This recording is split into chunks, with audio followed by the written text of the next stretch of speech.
It's time to accelerate. Hi, I'm your host, Andy Paul. Join me as I host conversations with the leading experts in sales, marketing, sales automation, sales process, leadership, management, training, coaching, any resource that I believe to help you accelerate the growth of your sales, your business, and most importantly, you. Hello, and welcome to Accelerate.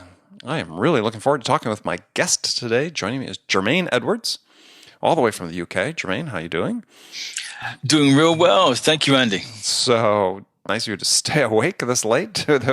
We're pre-recording this, and it's late into the evening in the UK.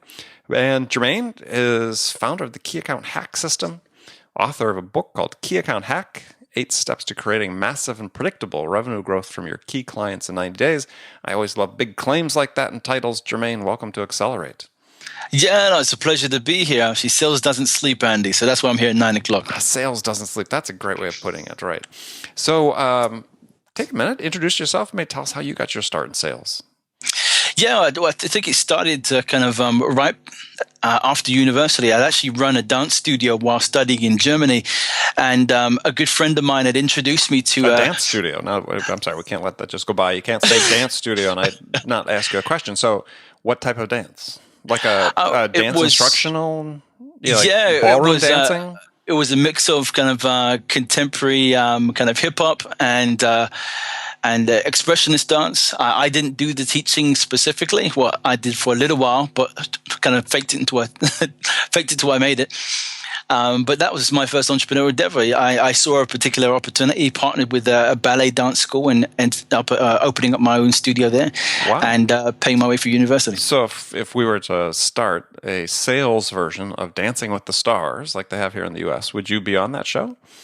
Oh my gosh! I think I'd be very wary to where my old knees would take me. But if the money was right, who knows? Who knows, right? It's just about money. Okay, so you started a dance studio, you managed a dance studio in Germany while you're studying. So then how'd that lead you to sales? Yeah, so I ended up going back to the States with my wife, and she ran a autism practice where she's consulting with a number of different families. I ended up taking up some of the direct selling with that, and she asked me if I could help her find some more clients. And I said, well, I have no idea how to go about that, but I'll give it a go. And did that for a little while, and decided, well, actually, I like the process here. It's difficult, but there's something about it. And I ended up then working with a local company selling door to door in South Carolina, which is tough all by itself. So they probably thought your Southern accent was a little unusual. Yeah, absolutely. I mean, I didn't try to put it on. I mean, I sounded pretty weird, that's for sure. What were you selling? I was selling garden furniture. Garden furniture, door to door, South Carolina. Okay.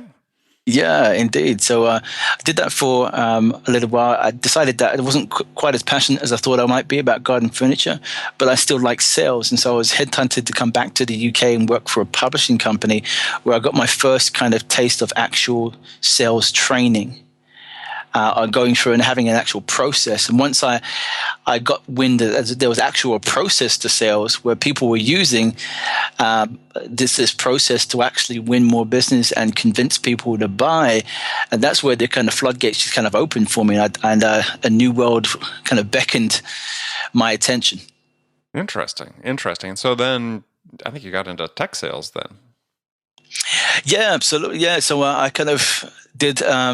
Went from publishing, did online there, then moved on to an events company. Across the events, I sold a whole range of different things, right from technology space to CEOs attending high-level masterminds across the world. So £5,000 packages, $20,000 packages, and so forth. Then from there, decided that I wanted to work more on myself in terms of personal development. And although there was sales training, the sales training was limited to a skill and not to a development of a person. And I'll give some articulation to that. So what I recognized with the sales training I was having, it was built to help me say things at the right time when the right phrases were given to me. Sort of like Pavlov's dog. Yeah, exactly. And so it just came to a place where I actually I did get some success with it because I was starting out for learning a new process spin and all kinds of things like that. But then I kind of just hit this plateau, and I realized that it was not necessarily my ability to understand the sales process, but it's actually my personal development, my ability to communicate, my ability to manage my psychology, my ability to be able to convince and connect with other people, my ability to begin to kind of better understand desire and the mechanisms and triggers around that. And so I decided to work for a training and development company, self-management leadership skills training. And I thought that was the next step for me, really diving into the world of personal development. And I was the top salesperson for 8 years running, managing key accounts, account managers, and selling millions of dollars of services before making a leap into my own entrepreneurial endeavor. And that was how long ago? So I actually left the business last year and was still consulting them for a little while before launching this business. Interesting. I was there for 7 years. So you had time to write this book, 8 Hacks of Key Account, or the Key Account Hack: 8 Steps to Creating Massive and Predictable Revenue Growth. That's right. Yeah, I did that over a 10-month period. Very interesting. So why'd you write the book? Out of curiosity. I really just wanted it for myself. I'm not sure if you ever come across this, but the industry itself in sales, or key account management specifically, for 30 years has done very, very similar things. And I can speak with people who were 15, 20 years into key account management, and they seem to still face the same types of challenges and problems and struggle with them. And I was fascinated by that. But there were some other people who were doing some really successful things and overcoming those things very, very easily. And were topping their game. And so I decided that I wanted to sit down and speak to some of those people and find out who these people were. So I ended up interviewing about 150 people over a 10-month period and documenting some of these ideas and commonalities that I saw, and then almost kind of distilled them into 8 principles or kind of systems of thinking that you might consider when managing the growth and relationships of your key customers. And so I started to apply those things for the business I was working with, teaching some of their account managers, and they found a lot of success in that. And I instantly kind of fell in love with the principles and decided to test them out and find out if other people would resonate with it. And now I've been able to work with companies like Gartner and Roche Pharmaceuticals, and that's been a really interesting journey. Very interesting. So is the book really designed for, sort of classic account managers as opposed to what we see now in the SaaS business and other, sort of tech businesses where there's the customer success function that sort of takes over once the deal is signed? Or is it for both? What's interesting, because if I look at the people who sign up to my mailing list, I actually have a small percentage of those people who are customer success professionals, but it's predominantly for the key account manager and the evolution of that role. I mean, essentially, key account managers are an account manager and customer success manager built in together, along with given the authority of some sort of leadership capacity as well. They're having to lead change in a very dynamic and very strategic way. They're having to really kind of look at the customer's journey and the lifetime values of those customers in a really specific way. They have quite a unique role in today's industry, and I wanted to really reflect that inside the book as best as possible. So yeah, but we're seeing that, and just to follow up on that last question that I asked you, we're seeing a lot of evolution though in that role. I mean, in certain companies, like in Silicon Valley, this customer success function, which is account management, a classic account management, key account management, oftentimes doesn't even report to sales. I mean, it's driving a majority of the revenue in many companies, and it doesn't report to sales.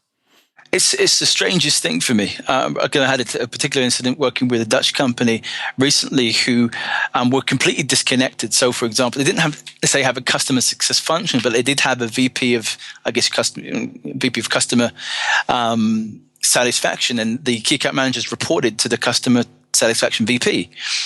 And we ended up sitting down having a conversation. And the first question I asked was to the VP. I said, "What's your number one priority for these key account managers?" And his metric is customer growth and retention. Mm-hmm. Well, that's great, because retention is great, and we can actually marry the kind of the revenue generation based on retention.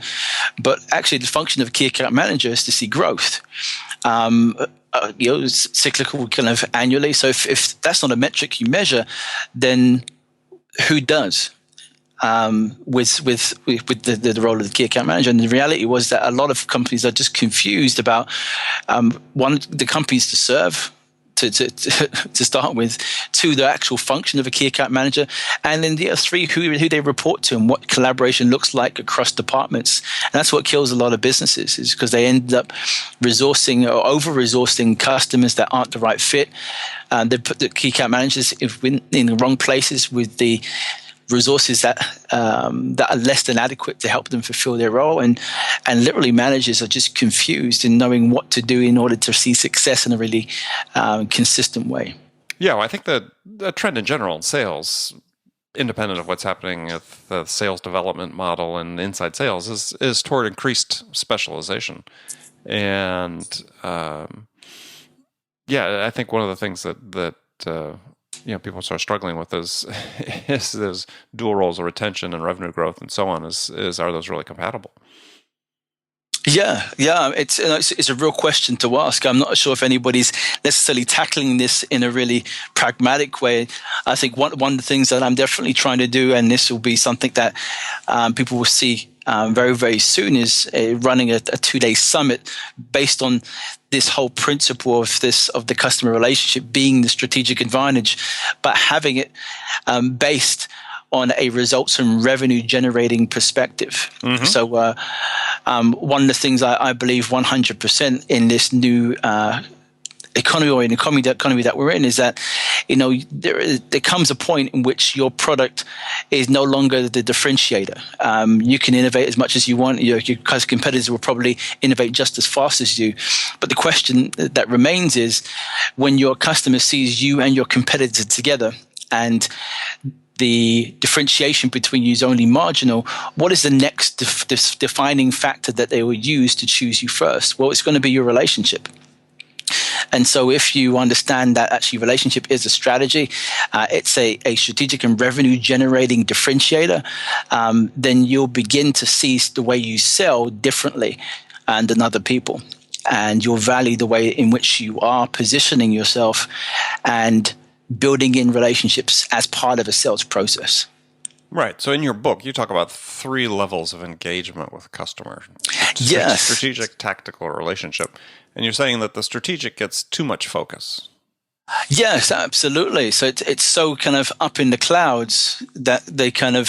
So if I could take a step back, so the strategic engagement is really about the marrying of what our needs are as a business towards what do we think our customer needs, or what do we know from what they've said.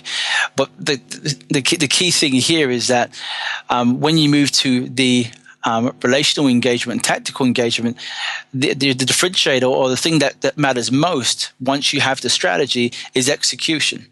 But execution without relationship is simply transaction.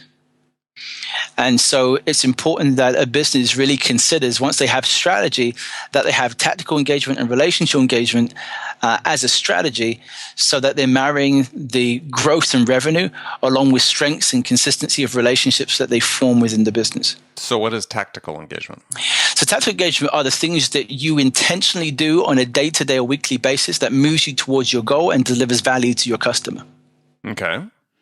So, for example, if my strategy is to increase my margin with this particular customer by 10%, well, what does that mean for me on a daily, monthly basis? Well, it may just mean that I need to look at the cost model that I have with this particular customer and start conversations with finance or procurement department over a 6-month period. And that may mean I need to schedule in calls on a weekly basis with the VP or global procurement manager. That is a tactical implication of that strategy of delivering on that marginal result that I want. But alongside that, because I'm having to connect with a person, I also have a relationship-based strategy, which is, how do I amplify trust? How do I build better connection? How do I deepen influence? And how do I do those things to make the transition or the tactical engagement of what I'm doing really effective to meeting that strategy? Well, but it seems like the tactical really is one of the keys to the relational. So, I mean, to me, relational engagement with customers is not about, hey, let's go play golf. It's about, what have you done for me recently?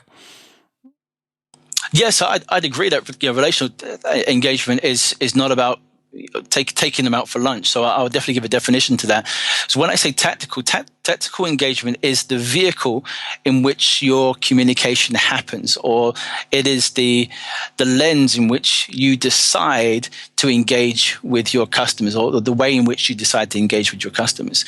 And so the relational strategy is this. So once I understand where I want to go and what I need to do, the next question I ask is, who do I need to know, and what does that look like? What does it look like today? So what does that relationship look like today? What does it need to look like, and where do I want it to go? So what is my goal for this particular relationship?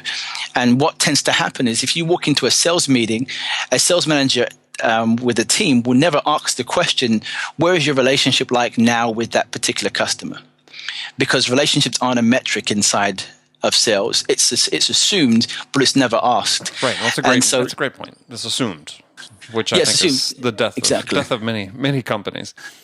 Yeah, exactly. So my advocation is simply to put relationships as a metric inside your sales conversations, and you'll begin to see that you begin to transform the way people think about their daily activity and about how they produce growth and do growth with their customers.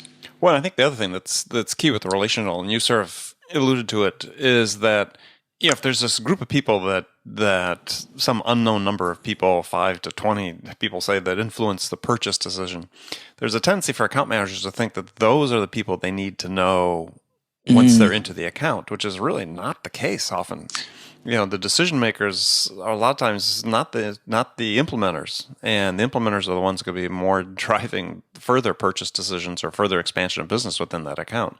So to your point is people really have to be focused on, when you said triggered, you said, they have to know who they need to know. Yeah, they got to map out the account, and that account map's going to look different than it had for the account exec when they're trying to get the deal in the first place. Oh, 100%. And that's where the complexity is. So a lot of the big challenges that key account managers have is influence. It's stakeholder. It's managing those stakeholders. It's getting deep enough inside a business that they can begin to influence the way decisions are made, and if decisions are made with them rather than before them. And that's what a key account manager really wants to get into. He wants to get into a position where he's helping to influence decisions within that company rather than being a byproduct of having to wait for a decision. Yeah, so you later on in the book, you refer to the ability to make power connections. And that's really what you're talking about there is find out who is important to your contact. Absolutely, 100%. So, and it's not really considered. So we often ask the question, I guess, with a potential quote unquote decision maker, who else might be part of this decision? Well, that's actually a helpful question, but it's not the best question you could possibly ask. I find if you ask the question, and you have to do it in some sensitivity, who's most important to you in this business, or who's most influential? Who do I need to speak to who's very influential in this decision process? Then you get a very different answer. Now, it has to be done in rapport, because it could be taken as something quite defensive. Obviously, if you're speaking to somebody who's potentially in a senior role or decision-making position, but in rapport, that question can be really powerful because it does give you a different answer. Yeah, I mean, you're trying to identify sort of sources and pathways of influence, right? As who does your contact influence and who influences them, and what's important to them on both ends of that. Yeah, absolutely. Because the reality is that you can have two people making one decision, but having very, very different agendas, and we know this in our own experience. And so the more you can understand the needs and desires of each party, then the more effective you will be as an influencer and as somebody who can marry the two ideas together. So you want to find the commonalities between the multiple stakeholders that's there. So, for example, if you know as a strategic objective a company is trying to get to X place, then the implications of that particular corporate strategy will impact different people in different ways. And therefore, when you're coming with your solution, you have to consider the implications of each department will be different and their needs will be different as part of that. And I don't think account managers really think of that in that type of transformative way. where they carry a solution and just think they can just cookie cutter box those things into different departments, and it's just not going to work. Right, exactly. Well, I think that's true. I mean, account managers oftentimes operate with this assumption that since the customer purchased their product or service, whatever, that their assumption is that, well, of course they're going to expand the use of this. Of course, right? They're going to go beyond what their initial requirements were. Of course, because we're there, we're this incumbent, and they don't think about the fact that it's a brand new sale that they have to make at each of those internal stakeholders that potentially could be internal users. Yeah, absolutely. And so it's an interesting one. It's that's why account management, I think, is a misnomer, right? I mean, I like customer success better, because if you make your core customers successful and they derive the value from the investment that they made, then that is a compelling case study for other people then within the organization to also use the product or service. But account management, historically is a very passive connotation to it. Yeah, it does. I don't think they get a good rep. They're kind of order takers, as the BDs would say. The people doing the real groundwork are the people winning new business, and account managers don't really get the same level of cadence or kind of allure to its role in terms of respect because of that. But I still see, I do see them because I'm in that space. I believe that there definitely is a bit of a misnomer around the name. I'm not sure what that name would look like specifically. I think it will change over the next few years. I don't think we'll see key account management in the same way, or account management. I see that changing through conversations I'm having. But the interesting thing for me, I think, is the way that companies now need to really think about how they manage their relationships based on the way technology is today. And technology has placed a kind of real emphasis on the mechanisms in which you can begin to deliver value and build customer relationships. And the Salesforce really hasn't got that yet. I think BD's, from a business development perspective, I think there's a lot of content out there in regards to acquisition of customers and engaging them on social media and quote unquote social selling. That's another topic. But for account managers, key account managers, there's this real kind of void there, which is, what do we do with accounts that we have and engaging them best through technology, along with the processes that we have that are in some cases quite archaic. Yeah. No, I absolutely get that. So I was sort of distracted to think about another point which you had brought before about value, and this is sort of a amorphous term. Is we talk about value, you talk about creating value that matters, and I think one of the things that we see that makes account management more challenging these days is that the technology really enables the customers to see through the data, through big data, what value they actually are deriving, right? They can be much more concrete about the value they're getting from a solution or a product that they purchased. So, in that sense, how does an account manager create value? Right. So there's value coming from the product, but how does the account manager create value? Well, that's a fascinating one for me. So I wrote a particular blog today just around value, and I think there is a differentiation in terms of what value is, and I think it can be confusing to many people. So I define value in two parts. So you're adding value and creating value. So adding value is what you do with your information, with your resources, with your capacity, with your technology, with your solutions. It's what you're adding to the customer to help them solve a problem. But creating value is about the information you have about the customers. The insight you gain is about understanding their world, understanding their resources, their particular capabilities and infrastructure, and using that to inform how you might have different conversations later. And so what an account manager needs to decide is what kind of information or what kind of value do they want to produce. So the value adding is value that a customer can use today, but value creation is insight that generates conversation and opportunity for tomorrow.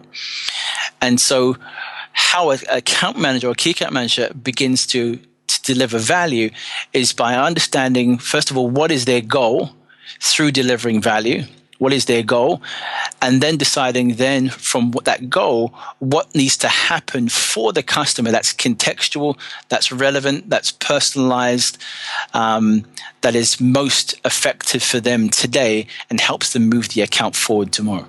Okay.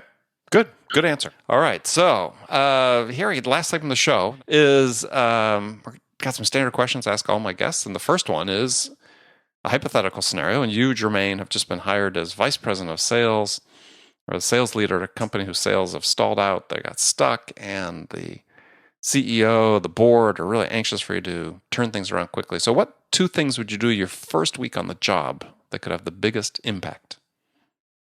The first thing is I'd go around and be speaking with collaborative departments that have any type of touch contact with customers that we work with. And I'd begin to create really kind of a framework for how we deliver value together as a business, not just through sales, but through all of the connected departments that work with the customers that we work with. That'd be the first thing I start to create those conversations. Mm-hmm. And the second thing I'd then do is then go out and actually literally speak with each customer. That way I literally get out on the field with every sales rep that I could possibly do to really understand the nature of where these customers are, how they feel, what they think, and survey that and get some honest answers, and then come back and think about the best strategies to go and deploy to meet those particular needs and to create more desire for our products and services. Okay, good answer. Almost sounds like you practiced that. So now some standard questions, fast-moving, rapid-fire questions I ask all my guests. And the first one is, when you, personally, Jermaine, are out selling, what's your most powerful sales attribute? I think now, it's over time, it's been my ability to ask questions. Mm-hmm. And so I've built a repository of questions that I hold internally, but it's always based on the context and the place where the customer is. And so I think questions is definitely one of the most powerful traits for me now. Okay. Who's your sales role model? I'd say sales role model has to be Jim Rohn, because he was the first mentor that I never met. Okay. So what's one book every salesperson should read besides your own? Indeed. Does it have to be just any book? It could be any book. Doesn't need to be a sales book. Okay. Then I'd definitely say Stuart Diamond's Getting More, which is a book on negotiation, but it's also a book on just people and people behavior and psychology. And I think it's a great book for being able to frame conversations and understand how to do negotiation and selling better. Okay, great. Yeah, first time I think someone suggested that one. Okay. And lastly, what music's on your playlist these days? Actually, soundtracks. I was listening to the Pirates of the Caribbean soundtrack just the other day. So I think I'm been into kind of more movie soundtracks. Movie soundtracks, yeah. Movie soundtracks is right now. Oh, very interesting. How'd you get into that? I think I grew up playing the cello, and so I've always been interested in orchestral music, and it just happens to be in a lot of soundtracks. And are you dancing while you're listening to it? Oh my gosh, I wish I could. Yeah, but, not enough space to do it. Play cello and dance at the same time. That's true. Oh, very good. Well, Jermaine, as always, been fun to talk with you. So tell people how they can find out more about you. Yeah, absolutely. I mean, connect with me on LinkedIn, Jermaine Edwards. On Twitter, it's JSA Edwards. And you can find me at www.jermaineedwards.com. Subscribe to my list and get to know my content and who I am. Excellent. Yeah, I recommend people do that. So remember, friends, make it a part of your day, every day, to deliberately learn something new to help you accelerate your success. And easy way to do that is to make this podcast accelerate a part of your daily routine, whether you listen in on your commute, in the gym, or as part of your morning sales meeting. That way you won't miss any of my conversations with top business experts like my guest today, Jermaine Edwards, who shared his expertise about how to accelerate the growth of your business. So thanks for joining me. Until next time, this is Andy Paul. Good selling, everyone. Thanks for listening to the show. If you like what you heard and want to make sure you don't miss any upcoming episodes, please subscribe to this podcast on iTunes or Stitcher.com. For more information about today's guest, visit my website at andypaul.com.